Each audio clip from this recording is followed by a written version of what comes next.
안녕하십니까. 암호화폐 정보를 전달해드리는 닥터 비트맨입니다. 네, 목요일이 슬슬 마무리가 되고 있습니다. 시간 참 빠른 것 같습니다. 내일이면 벌써 평일의 마지막인 금요일이 시작되게 되는데, 네, 오늘 하루도 잘 마무리하시길 바라면서 목요일의 마무리는 과연 어떠한 소식들이 반겨주게 될지 한번 보도록 하겠습니다. 네, 비트코인의 대규모 이체 소식이 나왔습니다. 3,746개의 비트코인이 이체가 되었는데, 네, 암호화폐 거래소 비트맥스에서 익명의 계좌로의 이체뿐만 아니라 이런 소식과 더불어서 5,000개의 비트코인이 또 OKEX 거래소에서 이제 익명의 계좌로의 이체가 발생을 했습니다. 네, 보통 이제 암호화폐 거래소에서 익명의 계좌로의 이체는 중장기 홀딩의 움직임으로 보고 있기 때문에 네, 그렇게 뭐 나쁘지는 않은 소식인 것 같은데요.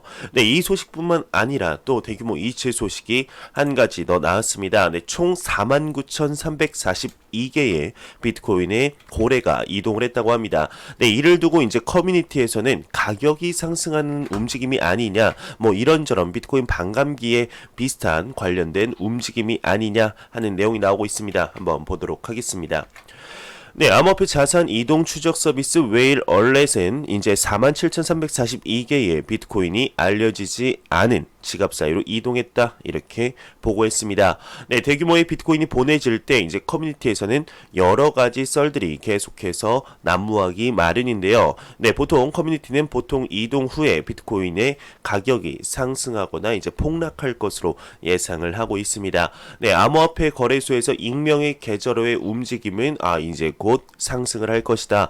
익명의 계좌에서 암호화폐 거래소로의 움직임은 곧 있으면은 이제 팔아서 가격이 떨어지겠구나. 대충 이런 큰 맥락만 짚고 넘어가는 게 대부분이죠. 네, 이번에는 비트코인 지갑 사이에 약 5만 개의 비트코인이 가까운 수량이 이동되면서 커뮤니티 일각에서는 비트코인이 이제 상승하는 움직임이 아니냐, 이러한 트위터가 지금 계속해서 나오고 있다고 하는데요. 네, 지금 이 트윗에 대한 댓글의 사용자들은 이번 대규모 거래가 비트코인을 부채질하게 함으로써 더욱더 상승하게 함으로써 비트코인 가격에 영향을 줄 것이다. 네, 이렇게 보고 있습니다. 네, 뭐 이렇게 펌프, 퍼스트, 뭐 이렇게 펌프, 네, 계속 이렇게 나오고 있죠. 네, 뭐 9,000K, 그러니까 9,000달러 가자, 뭐 이런 느낌도 있습니다. 네, 비트코인을 보낸 주소나 받은 주소 모두가 암호화폐 거래소로 식별되지 않았기 때문에 앞서 말한 금액이 실제로 매수되었는지 판매되었는지에 대해서는 정말 추측하기 어렵다, 이러한 내용이 나오고 있네요. 네, 최근 들어서 이제 비트코인 캐시의 반감기, 그리고 비트코인 SV의 반감기, 그리고 마지막 비트코인의 반감기가 얼마 남지 않았습니다. 이에 관해서 얘기들이 계속 나오면서 비트코인의 가격 상승에 대한 이런 기대감이 계속해서 높아지고 있습니다. 네, 과연 어떻게 될지, 그리고 이 대규모 이동이, 비트코인의 대규모 이동이 비트코인의 가격 상승에, 더 나아가서 암호화폐 시장의 가격 상승에 어떠한 영향을 주게 될지 한번 지켜보도록 하겠습니다. 네, 이런 소식과 더불어 최근에 높아지는 글로벌 지정학적 리스크에 따라서 미국이 굉장히 높은 숫자가 지금 나오고 있죠. 지금 전 세계의 최대 국가입니다. 그러면서 이런 얘기가 많았습니다. 2008년 리먼 브라더스 사태 당시 금융위기 당시 나왔던 실직자, 2년 동안 나왔던 실직자가 지금 이런 사태에 2주 만에 나왔다, 훨씬 뛰어넘었다, 이런 얘기가 나오고 있는데, 네, 지금 미국에서 3주 동안 일자리가 1678만 개가 증발을 했다고 합니다. 네, 뉴욕에서만 81만 명이 실직을 했다는 것인데요. 네, 어떤 내용인지 암호화폐 시장뿐만 아니라 이런 글로벌적인 소식들도 알아야 되지 않을까 싶어서 한번 가져와 봤습니다. 보도록 하겠습니다. 네, 글로벌 지정학적 리스크의 확산에 따라서 지금 미국과 유럽 확산 본격화 이후에 미국에서 최근 3주 동안 1,700만 개에 육박하는 일자리가 사라졌다고 합니다. 네, 핫스팟인 뉴욕에서만 81만 명이 일자리를 잃었다고 하는데요. 네, 미 노동부가 발표한 지난 4일 마감 주간 실업수당 청구 건수가 지금 660만 6천 건이라고 합니다. 네, 전주에 이어 4월로 접어든 첫 주에도 660만 건 이상의 일자리가 사라진 것이죠. 네, 노동부는 아울러 전주 청구 이제 건수 역시 기존 664만 8천 건에서 686만 7천 건으로 상향 조정이 되었다고 합니다. 네, 지난 3월 21일 마감 기준 주간 실업수당 청구 건수는 330만 7천 건이었다고 하는데요. 네, 지금 3월 중순부터 4월 초까지 3주 동안 미국에서 총 1678만 개의 일자리가 증발했다. 이러한 얘기이죠. 네, 그러면서 지역별로 캘리포니아에서 지난 4일 마감 비조정값 기준 일주일 만에 무려 92만 5,450명이 실업수당을 청구했다고 합니다. 이 밖에 조지아에서 38만 8,175명, 미시간에선 38만 4,844명, 뉴욕에서는 34만 5,246명, 텍사스에서는 지금 31만 3,832명이 실업수당을 청구한 것으로 이렇게 발표가 났습니다. 네, 지금 자택 격리나 사회적 거리두기 조치로 인한 일자리 한파가 지금 현실화된 가운데 도널드 트럼프 행정부는 확진자 사망자 상승 곡선 둔화를 토대로 조심스럽게 경제 재개장하지 않겠냐 이런 전망을 내놓고 있는데 아직까지 지금 잠잠해질 기미가 전혀 보이지 않고 있죠. 네, 그러면서 재무장관 또한 CNBC에서 미 회사와 국민들이 경제활동을 재개할 수 있도록 필요한 모든 일을 다하고 있다. 5월 경제 재개장이라는 전망을 띄운 상황인데 과연 어떻게 될지 모르겠습니다. 지금 전 세계적으로 뭐 한 국가만 힘든 게 아니고 전 세계적으로 힘들다 보니까 지금 이런 상황이 어떻게 될지 아무도 지금 감을 못 잡고 있죠. 중국, 미국, 이탈리아, 스페인, 뭐 전 세계 기타 등등등 많은 국가들이 보고 있습니다. 그리고 지금 여기 보시고 계시는 뭐 자영업자분들이 있으시면 아마 직격탄으로 맞지 않으실까 싶은데 제 주위에 있는 자영업자분들도 매출 50%가 줄어들면 그나마 선방한 거다. 네, 이러한 얘기가 나오고 있습니다. 그만큼 지금의 경제 상황이 많이 쉽지 않다 이렇게 볼 수가 있을 텐데요. 네, 이런 상황이 빨리 하루빨리 좀 이렇게 진정 국면으로 들어갔으면 좋겠다 이런 생각이 드네요. 네, 그러면은 다시 이제 비트코인에 관한 암호화폐 시장에 관한 내용으로 돌아오도록 하겠습니다. 한 애널리스트 같은 경우는 비트코인이 1000달러까지 떨어질 수도 있다 이런 얘기가 나왔습니다. 한번 보도록 하겠습니다. 네, 유투데이에 따르게 되면 트레이더이자 거시경제 이코노미스트 헬릭 같은 경우는 트위터를 통해서 비트코인이 7200달러짜리는 깨지기 쉬워 보인다. 비트코인과 금 모두 또 한 번의 급락장을 경험할 것이다. 비트코인이 1000달러까지 떨어질 수도 있다. 이렇게 진단을 했는데 또 한 번의 급락장을 경험할 것이다. 안 할 것이다. 이런 얘기는 굉장히 많이 나왔던 얘기입니다. 네, 한 1, 2주 전부터 이제 더블 DB라고 하죠. 한번 경제가 심하게 무너졌다가 다시 회복 국면에 이제 들어서는 듯 했는데 다시 한번 떨어지면은 장기 침체로 이렇게 이어진다 이런 얘기를 많이 전해드렸었는데 네, 그 얘기를 하는 것 같습니다. 하지만 비트코인이 1000달러까지 떨어질 수도 있다. 이거는 참 쉽지가 않죠. 1000달러까지 떨어지는 순간 암호화폐 시장 정말 끝났다 이렇게 봐도 될 것 같습니다. 투자 심리 1보다 더 낮은 이제 1이 최대치고 한 0.1 네, 0.1에서 1 사이를 왔다 갔다 해야 되지 않을까 싶습니다. 이런 1000달러는 오지 않았으면 좋겠네요. 네, 부자 아빠, 가난한 아빠의 저자 여러분들 다 아실 거라 생각합니다. 아마 대부분이 다 아실 거라 생각하는데 로버트 기요사키의 작가의 말이죠. 이 로버트 기요사키 같은 경우는 비트코인에 대해서 굉장히 친화적인 인물이기 때문에 이런저런 내용들이 조금씩 나오고 있는데 네, 지금 부자 아빠, 가난한 아빠의 이제 저자가 2009년 비트코인을 사지 못한 것을 후회한다 이렇게 얘기가 나왔습니다. 네, 과연 어떠한 내용인지 한번 보도록 하겠습니다. 네, 베스트셀러 부자 아빠 가난한 아빠의 저자인 로버트 기요사키가 다시 트위터를 통해 비트코인에 대해 이야기를 꺼냈습니다. 네, 이번에는 미국 달러화와 현재 금융 위기에 대해서는 아무 말도 하지 않고 다른 이유로 비트코인을 언급했다고 하는데 네, 2009년에 비트코인을 사지 않은 것을 후회한다 이렇게 보도가 나왔습니다. 네, 비트코인을 이해하지 못했다. 저명한 부동산 투자자는 비트코인이 탄생한 2009년 당시 미래의 디지털 골드임을 이해하지 못했기 때문에 3억 달러를 대출받아 비트코인이 아닌 다른 곳에 투자를 했다고 말하네요. 네, 지금은 전혀 뭐 이렇게 하지 않을 텐데 그때는 3억 달러면은 대충 어느 정도인지 아마 감이 오시지 않을까 생각이 듭니다. 네, 로버트 기요사키 같은 경우는 자산을 사기 전에 잘 공부해라 이렇게 권고를 했다고 하는데 그때 3억 달러 2009년에 만약에 다른 자산이 아닌 비트코인을 구매했다면 네, 지금 로버트 기요사키는 거의 뭐 손가락 안에 꼽는 그런 부자가 되지 않았을까 생각이 드는데요. 그래서 공부를 열심히 해라 이런 얘기를 하는 것이겠죠.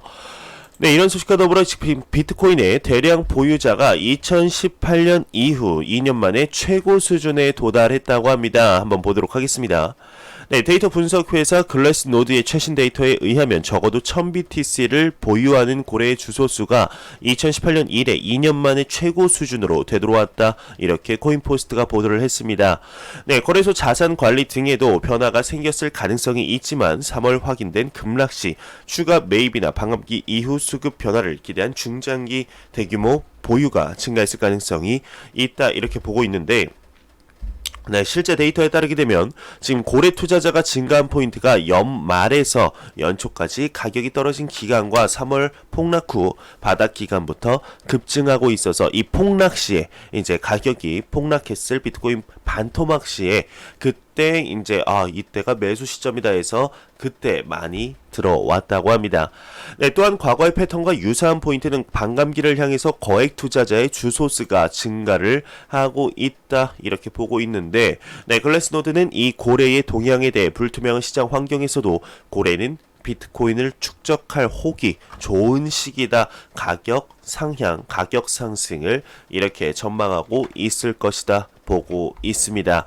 네, 최근 들어서 이제 비트코인의 활성수라든지 테더의 추가 발행 그리고 비트코인의 신규 주소수 유동량을 보게 되면은 이와 더불어 이제 비트코인 반감기의 호재라는 시그널들을 모아서 보게 되면 네, 이러한 모습들이 정말 가격이 크게 상승할 가능성이 있지 않을까 생각이 들게 됩니다. 과연 어떻게 진행이 되게 될지 한번 지켜보도록 하겠습니다. 네, 매일같이 나오는 리플 XRP에 관한 소식이 오늘도 또한 나왔습니다. 리플은 XRP 가격에 초점을 두지 않는다. 네, 에미 요시카와 리플 글로벌 운영 책임자의 대답인데요. 네, 수차례 접했던 외신을 통해서 수차례 접했던 브래드 갈링, 네, 리플 CEO의 의견과 정확히 일치합니다. 네, 이에 관한 내용 한번 인터뷰를 자세하게 나눈 게 나왔는데 한번 보도록 하겠습니다. 이 인터뷰 같은 경우는 2020년 3월 말 서면으로 이루어졌다고 합니다. 네, 여기서 에스크로 락에 대한 내용도 나오고 있는데 리플사에서 한 달에 에스크로 락을 10억 개씩 풀지 않냐, 이거를 덤핑하는 게 아니냐, 이런 얘기가 나왔었습니다. 그러면서 리플은 이제 자발적으로 분기별 XRP 시장 보고서를 공개하고 있다. 투명성과 XRP 시장 상태에 대한 회사 입장을 정기적으로 업데이트한다. 엑스프링과 이제 리플랩 파트너십 이전 분기 시장 개발에 대한 평가와 같은 XRP 관련 공지, 분기별 프로그램, 기관 판매, 업데이트 등이 포함되고 있다. 에스크로 계좌들은 XRP 내에 이렇게 존재한다. XRP는 없던 집단도 통제할 수 없고 그건 리플사 마찬가지다.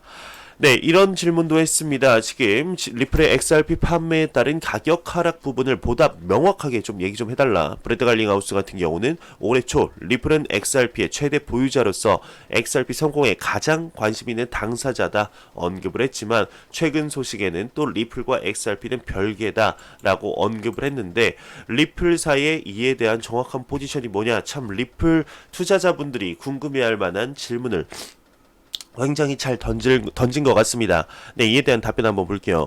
네, XRP 가격과 암호화폐 시장에 초점을 두는 것이 아니다. 또한 리플은 XRP와 독립적으로 존재하는 소프트웨어 회사이다. 리플이라는 회사가 없어지더라도 XRP 원장과 XRP는 계속될 것이다. 얘기를 하고 있습니다. 네, 그러면서 이제 리플 전 CTO, 네, 스텔라 루멘의 설립자 제든 맥케일럽과 리플과 맺은 지금 원래 계약에 따르면 맥케일럽 같은 경우는 지금 올해 10억 개의 XRP를 팔 수 있다 이렇게 얘기를 하고 있습니다. 네, 그런데 이 계약이 2016년에 업데이트됐다는 얘기가 들리는데 구체적으로 계약이 어떻게 바뀌었냐 얘기를 하고 있는데요. 네, 2016년 리플은 맥켈럽과 어떤 목표를 가지고 체계적인 계약 관계를 맺었다. 리플이 맥켈럽과 XRP 자산 관리인으로서 그가 보유한 XRP 자산이 시장 붕괴 없이 시장 생태계에 분배되도록 계약했다. 해당 계약은 현재까지 계속 유효하며 관련 정보의 많은 부분이 공개돼 있다. 이렇게 얘기를 하고 있습니다. 네, 제드 맥켈럽에게 리플사에서 XRP를 이체할 게 되면은 뭐 고래의 정보를 알려주는 웨일 얼렛이라든지 XRP 커뮤니티 그리고 많은 암호화폐 그 정보 사이트에서 계속해서 내용이 올라오게 되죠. 그만큼 제드 맥켈럽의 판매량이 어마무시하다는 건데 이것도 빨리 최대한 좀 이렇게 진정 국면으로 들어갔으면 좋겠네요. 네, 그러면서 리플과 XRP의 관계가 뭐라고 생각하냐? 리플의 사업이 잘 되면 XRP의 가격이 오르는 거냐? 이런 내용도 나오고 있는데 XRP는 이제 결제를 위해 개발된 디지털 자산이다. 다시 한번 말하지만 리플은 XRP와 독립적으로 존재하는 소프트웨어 회사고 XRP는 오픈소스, 즉 탈중앙화 되어 있다. 즉 리플은 XRP 원장을 만든 거다. 나열하거나 거래를 통제할 수 없다. 리플이 내일 당장 사라져도 XRP 원장과 XRP는 계속해서 이렇게 일할 것이다. 이렇게 나오고 있습니다. 네, 그러면서 이제 머니그램과의 이제 얘기도 나오고 있는데, 네, 머니그램과 파트너십을 맺은 걸로 안다. 근데 리플사로부터 인센티브로 받은 XRP를 받자마자 바로 매도한다. 머니그램이 얘기를 했었죠. 네, 이 시장에서는 리플사의 인센티브 프로그램이 XRP 활용도 증가에 도움이 안 되는 게 아니냐. 바로 받자마자 파는데, 네, 뭐 이렇게 얘기가 나오는 게 아니냐 하고 있는데, 네, 머니그램 같은 경우는 또 이에 대해서 그때 그렇게 얘기를 했었습니다. 회사 사규, 그러니까 회사 법규상 받자마자 팔 수밖에 없어서 팔았다. 뭐 이렇게 얘기를 하고 있는데요. 네, 리플과 머니그램은 전략적 파트너 관계를 맺고 있고 협력하에 새로운 인프라를 구축하고 있다. 대답을 하고 있습니다. 네, 성장 사업에 있어 인센티브 프로그램이나 프로모션 제한 제도는 일반적인 관행이고, 그러니까 관행이라고 합니다. 그냥 주는 거죠. 네, 그러면서 네트워크 효과, 이제 사업 영역에서는 더욱더 그렇다고 합니다. 네, 결제 및 송금 업계의 비자, 마스터카드, 페이팔 등과 같은 기존의 유수 기업들도 인센티브 프로그램을 꾸준히 시행하고 있다. 이렇게 나오고 있습니다.